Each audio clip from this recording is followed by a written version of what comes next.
Bismillahirrahmanirrahim. Assalamualaikum warahmatullahi wabarakatuh.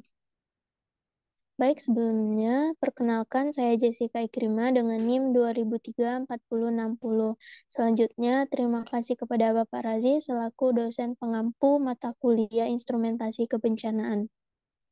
Baik, pada kesempatan kali ini, saya akan mempresentasikan materi mengenai apa saja instrumen pendeteksi bencana tsunami.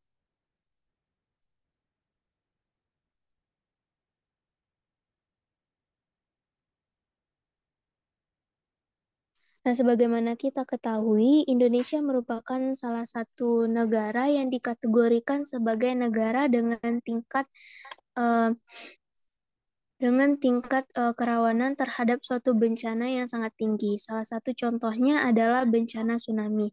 Untuk itu, banyak para peneliti-peneliti melakukan em, penelitian untuk menemukan instrumen apa saja yang bisa untuk mendeteksi terjadinya bencana tsunami sebagai upaya bentuk antisipasi terhadap bencana tsunami itu sendiri.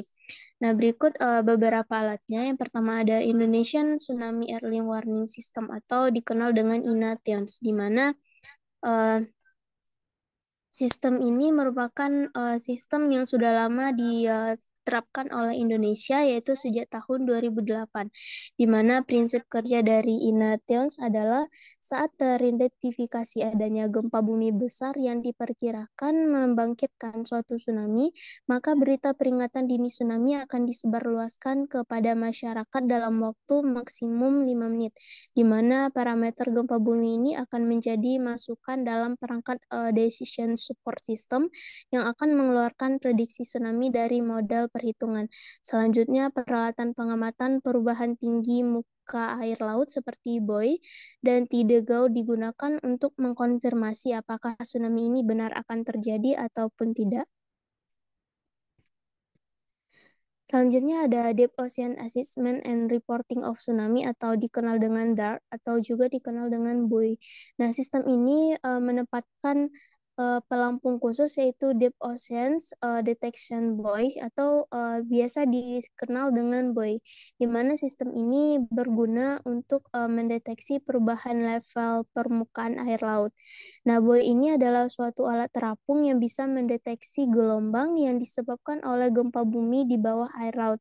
Kemudian, buoy akan bertugas untuk mengawasi dan mencatat perubahan tingkat pada air laut di samudra, di mana buoy ini dipasang di dekat sumber gempa dan tsunami yang bekerja berdasarkan gelombang tsunami atau anomali elevasi bumi air laut yang dideteksi oleh sensor yang ditempatkan di obu. Nah, ini adalah contoh bentuk dari alat buoy ini sendiri. Dan selanjutnya ada Senopati atau singkatan dari 10 November Pendeteksi Awal Tsunami. Nah, ini merupakan suatu alat yang dikembangkan oleh tiga pakar, di mana ketiga pakar tersebut adalah uh, Dr. Insinyur Amin Widodo MSI, Juan Pandu Gianur SSI MT, dan Kaisis Aulia Alam ST. Nah, di mana senopati ini bekerja dengan menggunakan prinsip refleksi gelombang, di mana ketinggian dari muka air bisa diukur oleh sensor untuk mendeteksi datangnya tsunami. Kemudian prinsip yang digunakan pada refleksi gelombang diaplikasikan dalam dua sensor, yaitu sensor ultrasonik dan sensor Doppler. Nah, gelombang ultrasonik ini sendiri mampu mendapatkan jarak pemantul gelombang dengan menggunakan prinsip time of flight atau TUF, yaitu metode yang digunakan untuk mengukur jarak antara sensor dan objek. Sementara itu, sensor Doppler yaitu memanfaatkan gelombang ultrasonik yang ditembakkan kepada objek dengan kemudian menghitung pergeseran frekuensi yang diterima sebagai nilai kecepatan benda bergerak.